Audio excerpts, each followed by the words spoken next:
Boa noite para você, bom retorno às aulas. Segundo semestre, última etapa para você concluir aqui, pelo menos nessa primeira metade do ensino fundamental. Então, parabéns para você que está aí cursando o EJA e que nos acompanha aqui pelo canal Educação, você que está pelo IPTV, você que está pela TV e você que está aqui no YouTube ao vivo acompanhando as nossas aulas. Bem, segundo as nossas diretrizes de língua portuguesa, hoje a gente trabalha com leitura e interpretação de texto. Você sabe o valor da leitura, né? O valor de saber compreender uma mensagem, o valor de saber se comunicar bem, expressar bem seus pensamentos. Então, é para isso que nós estamos aqui. E hoje vamos falar sobre inferências no discurso e nos gêneros contos modernos. Vocês acham que os contos não se modernizam? Você ainda acredita que conto é o da carochinha? Que os contos são apenas de fada? Não. Nós temos contos também com a nossa realidade, do nosso momento. Nós temos, inclusive, contos que vêm lá do tempo do conto de fada, adaptado para os tempos modernos, né? Assim como nós temos as cantigas que foram adaptadas, por exemplo, ninguém mais canta "Atirei o pau no gato", porque aí seria um crime contra o animal. E isso já foi banido das músicas infantis. Então, da mesma forma que o conto, apesar de ser um gênero bastante antigo, aliás, um dos primeiros a surgir na literatura, ele também se modernizou, ele também traz temas atuais e ele pegou aqueles contos antigos e vamos dizer que não reciclou, porque conto não é lixo, né? A gente recicla lixo, mas ele se atualizou. E é sobre contos modernos que a gente vai falar na aula de hoje. Então, acompanha e vamos para a aula. Vamos começar aqui falando sobre as inferências do discurso. A gente sabe muito bem a diferença de texto e de discurso, não é isso? O texto é aquilo que se produz, o discurso é aquilo que se pensou em produzir, que tudo aquilo que você planeja falar, planeja dizer, planeja escrever é o discurso. Aquilo que você coloca no papel, que efetua de fato, é o que a gente chama de texto, tá bom? Então vamos trabalhar aqui as inferências do conto, né, dos contos modernos. Vamos começar falando aqui desse gênero que são os contos modernos. Vejam só, leiam um trecho do conto O Rei que Era Dono do Mundo e perceba sua relevância temática. Professora, e o que é a relevância temática? É a importância do tema para a atualidade, né? A atualização do tema. Então, nesse trecho do conto O Rei que Era Dono do Mundo, você percebe primeiro na imagem, a imagem sempre conta muito na hora da leitura, né? Você percebe um rei, tipo naquela época do absolutismo, que o rei era a maior autoridade, ele faz gestos, você percebe que existem essas aspas, ó. Essas aspas que aparecem aqui, a gente chama de marcas de movimento, né? Marcas de movimento. Então, isso quer dizer que ele está balançando a cabeça, isso quer dizer que ele está apontando o dedo e balançando. É a leitura que a gente faz. Enquanto ele balança a cabeça e o dedo apontando, esse dedo indicador apontando para alguém, a leitura do texto, o texto é o que foi escrito. O discurso é o que se pretendeu dizer com esse texto. Então, na verdade, o discurso, você faz a interpretação. O texto, você faz leitura. O discurso, a gente interpreta. Então, nesse trecho, o rei fala assim, né? O texto conta assim. Então, um dia, ele quem? Deve ser o rei, né? Deve ser esse ele aqui, que a gente chama de pronome anafórico ou catafórico, dependendo se ele está se referindo a algo que foi falado antes ou depois. Geralmente o ele é anafórico, né? Ele vem depois daquilo que foi falado. Então, um dia ele, provavelmente o rei, viu que não estava mais contente. Nossa, o rei caiu em tristeza e pensou. Olha, o rei pensou. Olha, se o narrador diz que o rei pensou, isso quer dizer que o narrador vai contar para a gente o que está se passando dentro da cabecinha do rei. Mas que tipo de narrador é esse que sabe até o que os personagens estão pensando? A gente chama isso de narrador onisciente, tá bom? Narrador onisciente é aquele que sabe o que se passa eu estou botando é ocidente, olha só. Narrador onisciente é aquele que sabe, inclusive, o que os personagens estão pensando, o que estão sentindo. Então, só pela enunciação desse verbo, você percebe aqui um narrador onisciente, aquele que sabe o que se passa no íntimo, no interior de suas personagens. Então, um dia, né, o rei percebeu que não estava mais contente e pensou: eu já tenho todas as riquezas, vejam só, o rei está dizendo, eu já tenho todas as riquezas e terras do mundo. Todas as pessoas são meus servos. Nossa Senhora, quanta importância do homem. E ainda assim, sinto que me falta mais alguma coisa. Mas é sempre assim na nossa vida, né? Um dia a gente quer a bicicleta, compra, aí já não quer mais, quer a moto, compra, já não quer mais, quer um carro, compra. Ou seja, a gente nunca está satisfeito com tudo que tem e ninguém tem tudo. Não é isso? Na verdade, ninguém tem tudo que quer. Então, o próprio rei, que já tinha todas as riquezas e terras do mundo, olha o mundo com M maiúsculo aqui, acentuando muito bem, né, essa importância da palavra mundo. Ele que também já tem todas as pessoas como servos. Servos quer dizer o quê? A palavra servos quer dizer escravos, né? Pessoas que serviam ao rei, que trabalhavam para ele. E ainda assim sinto que me falta mais alguma coisa. Quer dizer, sempre alguém tem falta de alguma coisa. Aí o narrador retoma a fala e diz: assim, ele mandou chamar seus sábios para que descobrissem o que ainda lhe faltava. Observa que isso aqui é um conto, é uma história, não é isso que a gente vai fazer essas inferências. As inferências quer dizer o que é que o discurso quis dizer com aquilo. As palavras é o texto. O que você pensa, o que você interpreta é o discurso. Aí o rei manda chamar os sábios para que esses sábios descobrissem o que ainda lhe faltava. Beleza, entenderam? Então vamos lá. Aí na continuidade da história está aí o rei. O rei já não está mais tão pomposo, com aquele dedo indicativo. Observa que os sábios estão em redor do rei, né? Isso foi atendido, os sábios chegaram. O que será que faltava ao rei?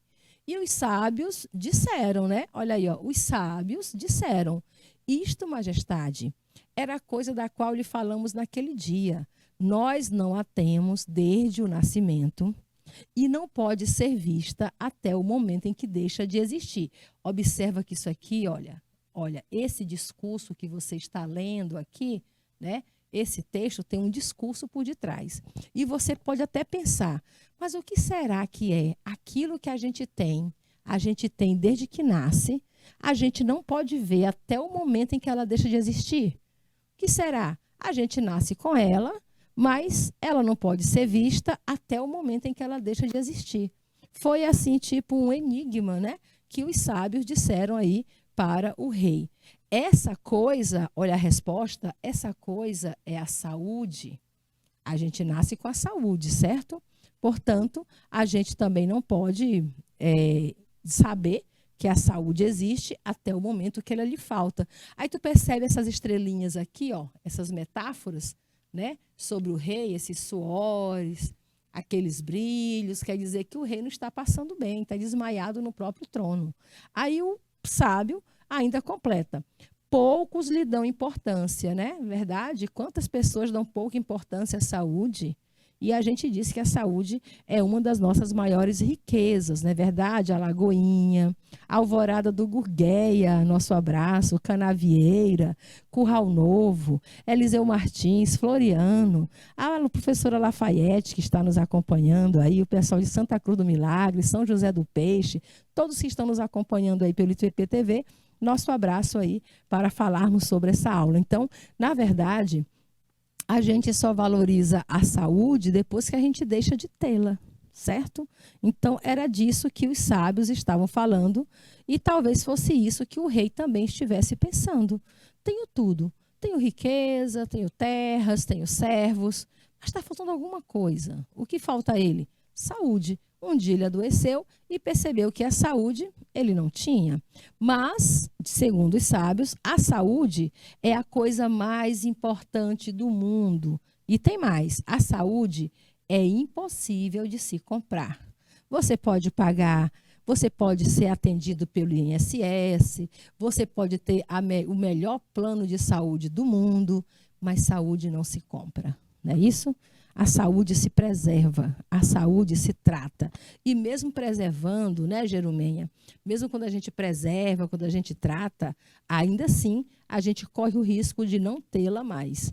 Então tá aí a mensagem do texto, tá bom? O rei tinha todas as riquezas, mas, no entanto, não tinha saúde. E saúde é uma das riquezas que o rei não pode comprar. Então, é algo que, quando nos falta, não tem como a gente comprar. A gente compra remédio, paga médico, faz tudo, mas a saúde mesmo é uma coisa independente de todos esses valores, ok? Perceberam? Por que é que eu posso chamar essa historinha de um conto moderno? Por que será que esse conto é moderno? Pela narrativa? Não, a narrativa é um narrador onisciente. Pelas personagens? Não. Desde os tempos da existência do homem, que sempre tem os reis, os imperadores, os sábios, os servos. Então, os personagens são muito comuns. O que é que traria esse texto para dentro da nossa atualidade? Por que eu diria que um texto como esse seria um exemplo de conto moderno? Vocês conseguem descobrir? Alguém quer dar uma opinião? Se quiser, pode pedir aí para o seu professor, né? Peça para o professor que está aí atendendo, auxiliando na nossa aula, colocar para você. Por que que você acha que esse conto é um conto moderno? Pelos personagens? Pelo narrador? Pelo espaço onde a história acontece? O que será que traz de moderno para essa história, né? Vamos lá, vamos ver aqui o que segue. Aqui a gente tem. Agora, vamos, antes de chegar lá, daqui a pouco vocês vão descobrir o que é que torna esse conto moderno, tá bom? Antes disso, vamos lembrar o que é conto. Que gênero é esse? Era uma vez um conto. Amores, o conto, ele é tão antigo que ele surgiu ainda na Idade Média. Quando você fala da Idade Média, a Idade Média fica ali entre o século V até o século XV, né? Quando começa a Era Moderna, século XVI, praticamente falando, quando chegam as navegações. Então, desde que existe a própria existência humana, os contos começaram a ser contados. Eles surgem numa época chamada de trovadorismo, quando as histórias eram narradas oralmente. Não havia imprensa, não havia a escrita, e as histórias passavam de boca em boca. Por isso que tem aquele ditado que diz assim: quem conta um conto aumenta um ponto. Né? Porque de tanto passar de uma pessoa para outra, de uma região para outra, de uma cultura para outra, o conto vai ganhando novas características. Então, o conto surgiu como um hábito das pessoas, né, de contar histórias. As pessoas sentavam ali durante os festivais, a colheita da uva, a colheita das coisas toda, e se reuniam em volta de fogueiras, contavam histórias relacionadas também a personagens reais, histórias relacionadas a personagens religiosos, né, como os contos religiosos, e outros tipos, contos clássicos, contos psicológicos, contos fantásticos, que são aqueles em que as pessoas fazem coisas extraordinárias, conto de mistério, aquele que deixa um suspense para você desvendar, conto de humor, aquele que no final você ri, você acha interessante. Conto popular, que a gente chama de causo, o famoso causo. Conto de terror, que deixa a gente aterrorizado. Eu adoro contar conto de terror quando falta energia. E vocês? Quando falta energia em casa, a gente senta ali e começa a contar conto de terror e a criançada dorme bem cedo.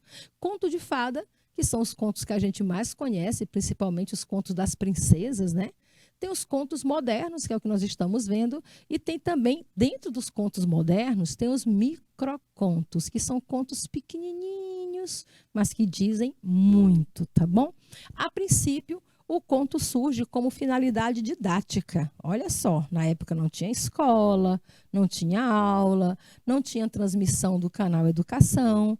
Então, as pessoas usavam o conto para transmitir conhecimentos, para preservar a tradição, preservar os valores e os costumes da sociedade. mas também servia como entretenimento, né? Servia também para as pessoas esquecerem um pouco os seus problemas, para as pessoas poderem se divertir com as histórias, para as pessoas poderem sonhar com algumas histórias. Então, tem várias finalidades aí dentro do surgimento do conto. Só que o conto, ele é carregado de criatividade. O conto, ele não é necessariamente uma história real. A gente nunca pode confundir um conto com uma crônica. A crônica tem muito aspecto da realidade. Já o conto não. O conto é completamente imaginário, por isso que ele pode ser fantástico. A mulher que voa, o homem que criou asas e coisas assim, né, que você já conhece. Então, ele é carregado de criatividade, de magia. Aí você tem a Branca de Neve, que a bruxa chega e coloca uma maçã, e ela morde, vai dormir, e chega o príncipe, beija, e ela acorda. Então, muita criatividade e magia completam aí os contos que evoluiu. O conto, ele evoluiu com a sociedade, ele evoluiu com o tempo, tanto que chegou aí a esse momento, né, de contar a história de um rei que tinha todas as riquezas, todos os servos, mas não tinha saúde. Hoje, o conto é uma das modalidades mais lidas da literatura, né? Da história da literatura. Mais lida e mais popular. Muito popular mesmo são os contos e os microcontos. E quando eu falo de microcontos, eu me lembro logo dos nossos grandes escritores, como Marcelino Freire, né? Grande escritor dos microcontos, tá bom? Então, vamos dar continuidade aqui à aula. Você já entendeu o que é o conto e quais são seus gêneros? Vamos lá. Olha só aqui essa imagem, a imagem de um filme famoso, né? A história dos irmãos Grimm. Mas o que os irmãos Grimm têm a ver com o gênero conto? Vejam só.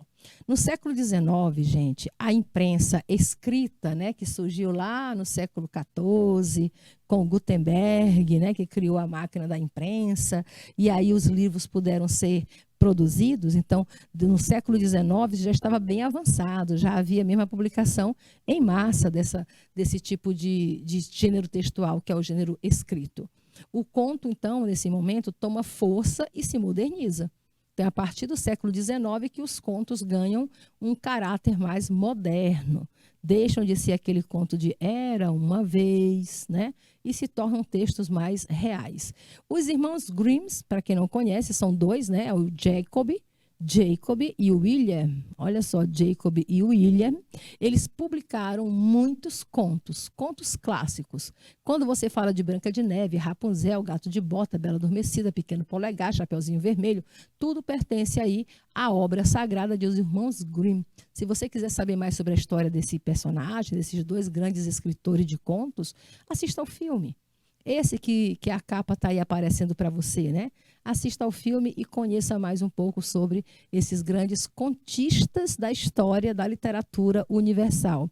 Os irmãos Grimm, na verdade, eles já pegaram fórmulas prontas. Eles pegaram histórias do francês Perrault, Charles Perrault, né, isso, e trouxeram e atualizaram essas histórias, ou seja, contaram de uma forma diferente, dando aí novos exemplares de história. Eles foram tão importantes para o gênero, para o conto, que a crítica atribui a eles o surgimento do conto literário. Dizem, né, que a partir dos irmãos Grimm, os contos passaram a ser considerados textos literários e não somente textos. Professora, e qual a diferença de um texto literário para outro tipo de texto, que a gente chama de texto não literário? Texto literário é aquele que requer a criatividade. Texto literário é aquele que consegue casar ao mesmo tempo realidade com fantasia, né? Tornando aí a verossimilhança. É uma história que não aconteceu, mas que poderia ter acontecido. Então, foram eles que trouxeram aí, a partir dos contos que eles publicaram, a literatura começou a levar mais a sério o gênero conto e ele se tornou, então, contos literários, né? Então, um dos mais conhecidos livros que eles publicaram foi o livro chamado Contos para Crianças e Famílias, que todos nós conhecemos, né? Que são esses contos que vocês estão vendo aí, Branca de Neve, Rapunzel, Pequeno Polegar, Chapeuzinho Vermelho, entre outros que foram criados pelos irmãos Grimm. Continua. Ainda falando de conto moderno. Olha como o conto vai se modernizando, gente. Imagine a Chapeuzinho Vermelho no dia de hoje, né? Você já assistiu esse filme, A Garota da Capa Vermelha? Aí diz assim, ó, aqui é um tipo de filme, né?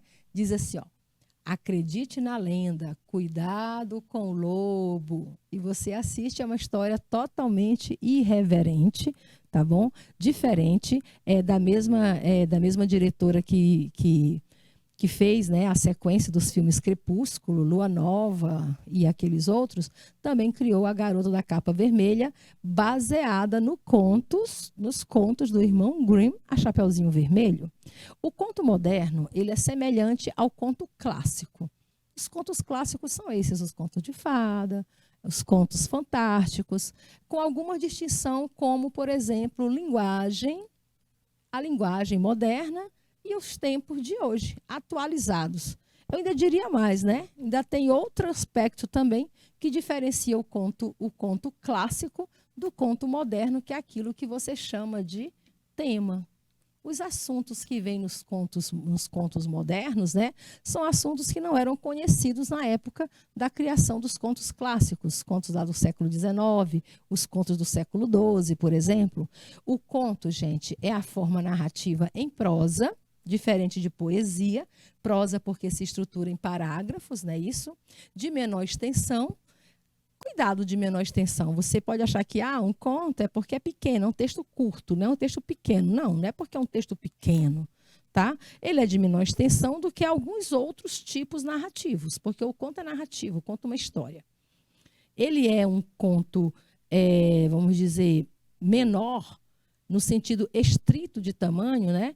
Porque ele é menor do que um romance, é menor do que uma novela, mas não chega a ser exatamente pequeno. Não é todo conto que é pequeno. Tem conto que leva um livro inteiro. Se você ler o conto, por exemplo, de Machado de Assis, um dos mais famosos deles é O Alienista, de Machado de Assis, que já é um conto moderno. É um conto que vai um livro inteiro. Você lê mais de 30 páginas de uma mesma história. Ora, mas não é um livro muito grande, professora, mais de 30 páginas? Bem, para o gênero narrativo, ele ainda é menor do que um romance, que um romance pode levar de 100 até 400, 500 páginas. O romance pode ser dividido em partes, né? Em tomos, como a gente chama, livro 1, livro 2, livro 3, como acontece com o Crepúsculo, por exemplo.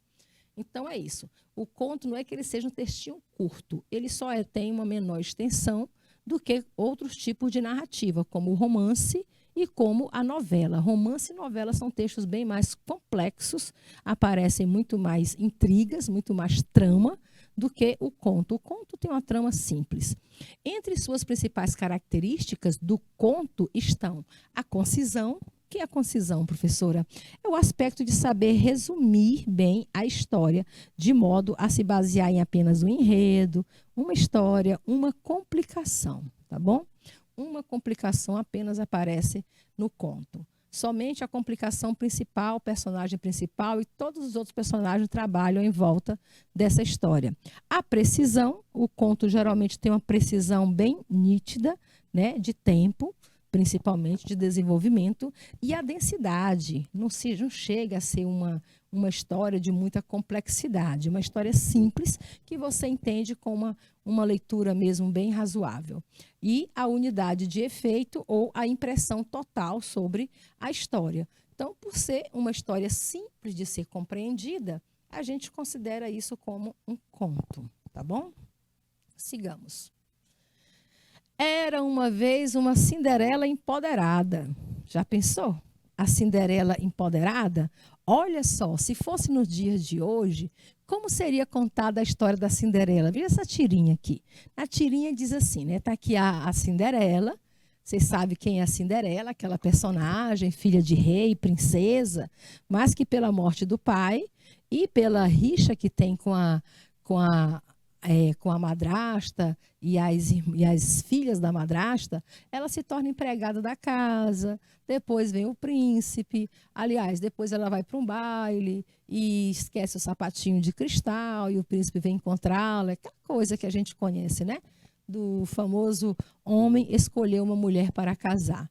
Então, aqui no diálogo, trazendo a Cinderela para os dias de hoje, as irmãs estão ali todas felizes falando para a Cinderela: Cinderela, o príncipe dará um baile para escolher a futura esposa. Olha só, gente, é o homem que escolhe a mulher com quem ele quer casar. Isso aí é bem medieval. No dia de hoje não seria isso, né? Aí a outra diz: pena que você não tem um vestido para ir. É do tempo que você tinha que ter uma roupa adequada para ir a um baile. Hoje a gente vai até com as nossas calças rasgadas, não é isso? Aí a Cinderela, empoderada, responde: mas se ele, o príncipe, faz um baile só para isso? Só para isso o quê, professora? Só para escolher uma esposa? Se ele faz um baile só para escolher uma esposa, ele deve se achar a última Coca-Cola do deserto. Olha essa expressão, veja como a linguagem, ela é renovada quando colocada num conto mais moderno, né? Ele deve se achar a última Coca-Cola do deserto. Além de tratar as mulheres como objetos. Eita, agora bem que ela pegou pesado. O príncipe trata mulheres como objeto. É como se ele fosse numa sapataria escolher qual o melhor sapato para ele. E aí ele faz uma festa e chama todas as meninas do reino e vai escolher dentre elas qual é a melhor para se casar com ele. E essa Cinderela, que é consciente do seu papel, da sua importância de mulher, não quer ser tratada como mulher objeto. Aí as irmãs fazem aquela cara ruim, ficam pensando, olhando torto, e a Cinderela continua falando: vocês realmente querem ficar com um cara assim?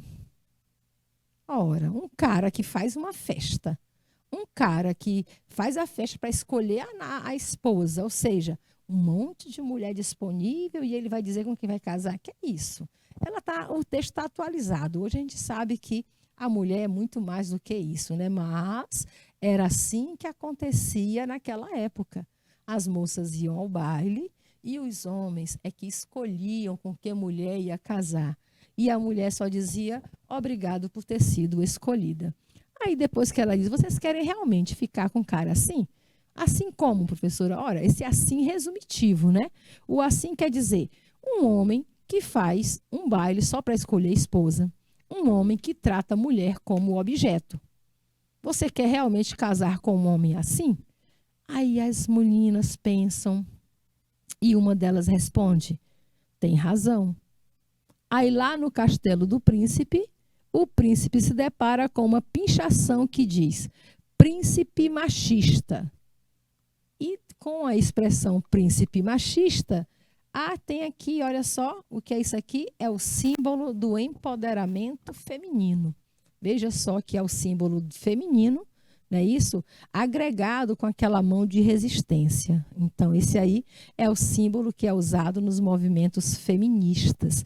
Esse é uma tirinha, né, de 2012, olha aí, uma tirinha de 2012, que já colocam as meninas, as crianças, para pensar. Uma criança que lê um conto de fada, de princesa, se veste como princesa, está sendo tratada como se fosse realmente a menina que vai ser escolhida. A criança que lê a história ao inverso, com os olhos de hoje, com as temáticas atualizadas, elas têm mais o que pensar. E está aí, príncipe machista. Por que machista? Porque vai fazer um baile para escolher qual é a mulher com quem ele quer casar. Porque trata a mulher como objeto. E isso é o quê? Um aspecto machista, não é isso? O aspecto machista da sociedade. Ela coloca as irmãs, as enteadas, as irmãs, no caso, meias irmãs dela, para pensar sobre isso, e elas concluem que ele tem razão, e aparece a pinchação aí, trazendo um conto de fadas para a temática. Olha, de novo, a palavra-chave que eu estou dizendo, certo? Trazendo um conto clássico para uma temática moderna. E o que seria a temática moderna que fica implícito? O que está implícito é aquilo que está no discurso, é aquilo que você entende, compreende. Ou seja, a força e o poder da mulher não se resume a ser escolha de homens, não é isso? Então está aí o feminismo aparecendo junto com um texto clássico. E se a história fosse essa? Será que a nossa história como mulher teria sido diferente? E se aquela história da mulher ser escolhida pelo homem não tivesse ido adiante? E se desde o começo a mulher tivesse se imposto na sociedade? Será se ainda hoje estaríamos lutando por nosso direito? Quer dizer, uma simples tirinha pode te levar a pensar várias formas, né? De várias formas de como poderia ser a história da humanidade se não fosse tratado do modo como a mulher foi tratada durante séculos e ensinado. Por isso que eu falei que os contos também têm a função didática, certo? Acabavam ensinando para as meninas, principalmente as crianças, né? Os costumes da sociedade da época. Olha, a gente cresce, fica bonita, vai para a festa e lá o homem escolhe com quem quer casar. Qualquer coisa, vocês vão lá na Netflix, né? E assistem uma série, acho que a série é os Bridgertons, se eu não me engano, os Bridgertons, em que a gente vê muito isso. A mulher no papel de objeto. Ela nunca escolhe, ela é sempre a escolhida, tá bom? Simbora. Características do conto moderno. Aqui eu trago para vocês uma imagem de outra série, né, de televisão que trata também de contos. É o Once Upon a Time. Essa expressão, Once Upon a Time, em inglês, quer dizer era uma vez, que é a chave frase, né? A frase chave, melhor dizendo, dos contos de fada. Então, características do conto. O conto é sempre uma narrativa curta, tem só um drama, tem só um conflito, ou seja, só tem uma problemática na história que deve ser resolvida para terminar no final feliz. Possui pouca variação temporal, ou seja, não demora muito de tempo, né? A não ser que você vá ler a Bela Adormecida. A Bela Adormecida tem mais de 100 anos de história, né? A Bela Adormecida dormiu com 15 anos, acordou 100 anos depois, então ela tem 115 anos de idade. Então, possui pouca variação temporal, pouca variação espacial, ou seja, lugar, espaço. A história se passa ou no castelo, ou no reino, ou em algum outro lugar. O contista não se detém a muitos detalhes, ele não precisa descrever como era o palácio, o tamanho de cada cômodo, o que tinha em cada objeto que compõe o palácio. Isso aí é muito detalhista, esses detalhes ficaram mais para os romances, por isso que eles são mais longos, mais extensos. Outra característica é que os contos possuem poucas personagens. Não precisa de muita gente fazendo muita coisa para que a história aconteça. De 3 a 4, 5 personagens é o suficiente. A Cinderela, a Branca de Neve tem mais, né? Só de anão são 7. Então, não é a questão de quantidade, mas se você somar os 7 anões, eles vão representar um só personagem, porque eles têm a mesma função dentro da história. O conto também tem narrador, porque tem aquela voz que narra a história que está acontecendo, e ela possui uma variação, uma época e outra, né? O conto possui uma estrutura básica, que é a estrutura narrativa, né? Então, todo conto possui a estrutura narrativa, porque é um texto narrativo. Vamos lá. Aqui eu trago uma sinopse para vocês dessa série Once Upon a Time. Se você se interessar, pesquise nas plataformas, tá? Que você encontra os episódios. Muito interessante, por sinal. Sinopse da história de Once Upon a Time. Na cidade fictícia de Storybrooke, no Maine, né, que é um estado dos Estados Unidos, é o espaço onde a história acontece, Regina, representada pela atriz Lana Parrilla, que vai ser uma personagem, a Regina, ela é uma rainha má. Olha aí a função da personagem, o antagonismo, né? Porque nas histórias dos contos sempre tem aquele duelo do bem, sempre tem o duelo do bem contra o mal. Então tem os personagens do bem, os personagens do mal, e como diz na musiquinha, o bem vence o mal, certo? Então essa Regina, o próprio nome Regina, para quem não conhece o significado, Regina significa rainha, tá bom? Significado da palavra Regina quer dizer régia, aquela que reina, aquela que manda, é a rainha. Então, ela é uma rainha má. E o que é que ela faz de maldade? Ela rouba memórias. Veja só, é uma ladra de memórias, graças à maldição obtida por meio de Rumpelstiltskin. que é personagem, né, representado pelo ator Robert Carlyle. É mais outro personagem da história. E um mago, né, um cara com superpoderes, que é o Rumpelstiltskin. Ele consegue dar para essa rainha o poder de roubar a memória das pessoas. Suas vítimas viveram, portanto, uma realidade imutável durante 28 anos. Isso aqui seria o tempo. Mas que tipo de tempo, professora? O tempo decorrido. O tempo em que a história, o tempo que leva para a história se passar. Então, por 28 anos, os personagens viveram sem nenhuma memória, sem saber quem eram, sem ter qualquer noção sequer da sua idade. As pessoas viviam e não sabiam sequer a sua idade. Isso é o enredo. O que é o enredo? A trama, a história que vai ser contada. Então, qual é a história de Once Upon a Time? É a história de uma rainha má que tem poderes de roubar a consciência das pessoas, o poder de roubar a memória das pessoas. E essas pessoas viveram por 28 anos sem saber quem elas eram. Elas só não sabiam sequer a idade que tinham.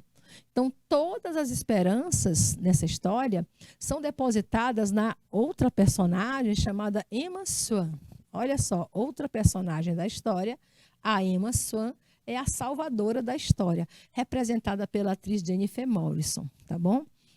Na verdade, a Emma, ela é a filha da Branca de Neve, que é representada na série pela atriz Jennifer Goldwyn, certo? E filha também do famoso Príncipe Encantado. Você sabe que lá na história, né, a Branca de Neve se casa com o Príncipe Encantado. Então, a história vem para a modernidade. Branca de Neve e o Príncipe Encantado tiveram uma filha, e o nome dessa filha é Emma, e essas personagens são transportados para o século XXI. Eles vêm viver aqui com a gente no século XXI, sem nenhuma memória de quem são, o que foram. Então, é a Emma que começa a ter memórias. Ó, aqui tem o personagem principal, né? Esse aqui é o mago Rumpelstiltskin. Esse, ó, personagem aqui é o mago Rumpelstiltskin, que tem o poder de roubar as memórias. Aqui nós temos a rainha má, a dona Regina. Aqui a Emma, a filha da Branca de Neve com o príncipe encantado, tá bom? Que vai fazer toda a diferença na história, tentando recuperar não só a memória, mas a identidade dessas pessoas. Elas vivem no século XXI e levam vida normal. Trabalham, dirigem carros, vivem a nossa vida sem saber de fato quem são.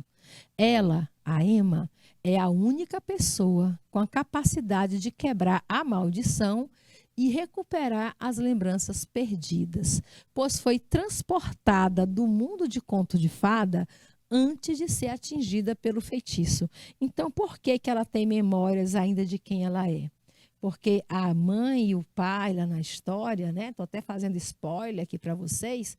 O Príncipe Encantado e a Branca de Neve, antes de acontecer a maldição da rainha, eles conseguiram enviar a filha através de um portal mágico, né? Um portal que se abre. Ele conseguiu trazer a filha para os tempos modernos. Então, ela não foi atingida pela maldição de perda de memória. Ela só era muito criança e quando ela cresce, ela já está com 28 anos de idade, então ela consegue lembrar de quem ela era.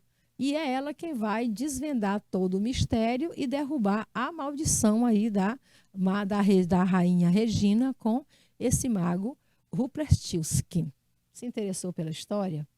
É fácil. Tem na Netflix e tem em outras plataformas para você acompanhar, tá bom? E são vários episódios, são várias temporadas.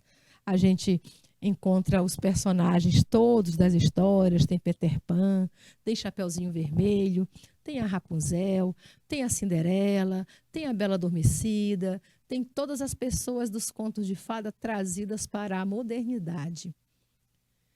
Interessante que eu achei nesse conto é que a Rapunzel, que lá na história é aquela que tem os cabelos longos, né? Jogue seus cabelos, Rapunzel, que tinha aqueles cabelos de corda. Nos tempos atuais, a Rapunzel ela tem um cabelo curtinho, estilo menininho, estilo Joãozinho, né? Que a gente chama. Estilo Joãozinho, cabelo curtinho, tipo Xuxa. E aí a gente quase não percebe. Um dos enigmas, né, uma coisa boa dessa história, dessa série, é a gente tentar por nós mesmos descobrirmos quem são aquelas personagens. Eu consegui descobrir assim de cara nos primeiros episódios quem era o Pinóquio, porque tinha um rapazinho lá muito mentiroso, né? Contava muitas histórias, muitas mentiras, e por esse aspecto de personalidade eu consegui deduzir que ali seria o, o Pinóquio, né? De cara eu digo, acho que esse cara é o Pinóquio, mas é ela, é a Emma, filha da Branca de Neve, quem vai conseguir aí romper com essa maldição e trazer essas personagens para a realidade, devolver para cada uma delas a sua identidade. E assim a história ganhar novos rumos, tá bom?